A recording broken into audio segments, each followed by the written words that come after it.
YouTube vinyl community, Lovin Spoonful fans, random people on the internet. My name is Giggens, and we're here today to talk about a more peculiar release from the Lovin Spoonful. The Lovin Spoonful, Once Upon a Time, a promotional copy from 1970. This was the third in a series of hits albums that came out after the Spoonful broke up and well after John Sebastian left the band. Kind of wrapping up, tying up loose ends, if you will, or maybe Kama Sutra still trying to put out Lovin Spoonful material to try to sell. But long story short, John Sebastian left the group during or right after Everything Playing came out, and their last record, Revolution '69, didn't have John Sebastian on there. Joe Butler, the drummer, took over on lead vocal for almost every track. And that didn't really do anything for them. They didn't really have any hits with that album. They kind of broke up after that. And so in 1970, especially after Woodstock, because John Sebastian went out and played Woodstock kind of unexpectedly as well, and did Younger Generation and a couple other songs. And Younger Generation was re-released as a single in late 1969 or early 1970 to kind of capitalize on that, especially with the Woodstock album and movie having come out. So a lot of these releases may be centered around the popularity of Younger Generation and the Woodstock movie and all that. But like I said, this is kind of part 3 in a series here. So in the late 60s, you had Best of Lovin Spoonful Volumes 1 and 2. You also had the John Sebastian Songbook.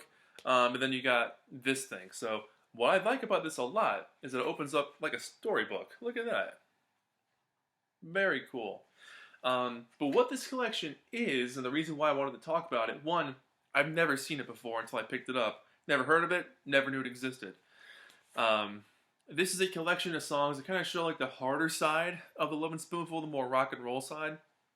The whole point of this thing is to really not rely on their hits, but show their deep album tracks and show kind of what they were like as a live band, which I think is a fascinating idea. And I wish more groups would do something like that. Be like, hey, check out this album, stuff that we really like. It's not the hits, but I think you'll dig it. And that's exactly what this is.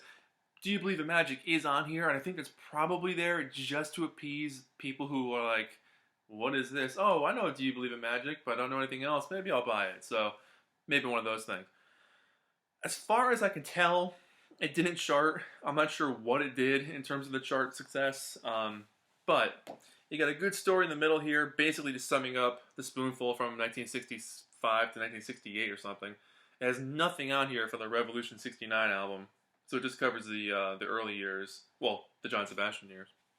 But it's got a couple of random tracks on here, and I wrote them down to remember exactly which albums they were from, because a couple of them I had forgotten. But 2 from What's Up Tiger Lily, which I thought was cool, Respoken and Pow. You don't see those too often. And Wash Her Away from You're a Big Boy Now. That's kind of a deep track right there. It also mentions that all these songs are for the first 3 albums, but Money is definitely on Everything Playing, so they got that one wrong. And I think Do You Believe in Magic? I think it's here because it started it all. It was probably a selling point. No one would have known any of these other songs of this. If they picked this up in the store, they would have thought it was probably a brand new album because they didn't recognize any of the songs on it. But was that all they had on that one? Yeah, it was. So one more thing I wanted to note on this is the release that came out before this one, the John Sebastian Songbook, has this giant picture of John's face on it, a little picture of the Spoonful next to him. Clever marketing, because I really think that was meant to promote Younger Generation as a single. And kind of be like, hey, remember these guys? That's the guy. You should buy this again. Yeah, so let me show you what the inside looks like. It opens up like the old school digipacks from the middle, which kind of bugs the crap out of me, but let me show you this thing here.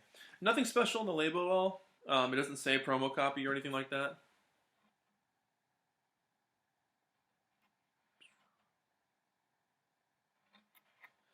I do like the label, though. As a whole, playing this thing is a lot of fun. I mean, I've said this before, and I'll say it again every single time I talk about the Spoonful. They're one of my favorite 60s groups, and extremely underrated. Maybe at the time, I know at the time they were popular, but history has gone down to prove that the 60s were about the Beatles and the Rolling Stones. You don't get a lot of detail and support for all the other amazing groups that were around that time, like the Rascals or the Spoonful or you name it. The 60s were so loaded with amazing pop groups. Um, and as time has gone on, so many of these bands have disappeared, have been swept under the rug or forgotten about, or just, relegated to oldies radio for their hits. But that's exactly what my channel is here for. So I kind of just want to list the songs here just so you get an idea what's on here. It opens with Four Eyes, good crunchy song to open up with. Then you get Money, which is a complete left turn. Lovin' You, fantastic song, absolutely love that one. Warm Baby, very cool song. Big Noise from Spionk. Best Friends and Bald-Headed Lena, end side 1. Side 2 opens with Let the Boy Rock and Roll, great way to start that one. Spoken and Pow. Then Lonely, Amy's theme, that's really cool to have that on here. Wash Her Away, totally random. Henry Thomas is a very fun, goofy song. And then Do You Believe in Magic is kind of like a reward for being good, having sat through the whole thing. So that's it. Really not much to say about this thing. Check out that promo sticker. Well, there we go. And a good shot of the guys on the back. Here's the side. I don't know if you can see that or not. Yeah, a little bit. Like I said, I had never seen this before. I was in a record shop a few months back, back when stores were open. And I just happened to stumble upon this thing, and I was like, what is this? I saw it was a promo copy. I was like, okay, my ears are perked now. But I've been playing this a lot because it's such a good assortment of songs. Just a lot of fun. That's it. So after this, Kama Sutra would keep on putting out greatest hits albums from them well into the 70s and early 80s. And after that, Pear Records kind of took over for a while. But they have been repackaging Lovin Spoonful songs basically since 1967, 1968, over and over and over again. But this is a fantastic set. It was released on 8-track and also cassette, but never on CD. So if you find it, or if you have it, let me know what your thoughts are on this thing. I really enjoy it. I think it's a lot of fun. And curious to hear your thoughts. But Mamas and Papas, the Lovin Spoonful were a fantastic, fantastic band. And I just wanted to bring some attention to this thing. There's not much to know about it beyond it exists, and it probably came out because of the younger generation. All the people buying that 45 because of the Woodstock movie and subsequent albums. So that's it. My name is Giggens. This has been the Lovin Spoonful Once Upon a Time. And thank you so much for watching. And I'm going to give this thing easily a 9 or 10 out of 10 because every song on this thing is great. It's a really random selection of songs, but it works out really well as an album. So thank you so much for watching. I'll see you guys in the next video. Bye-bye.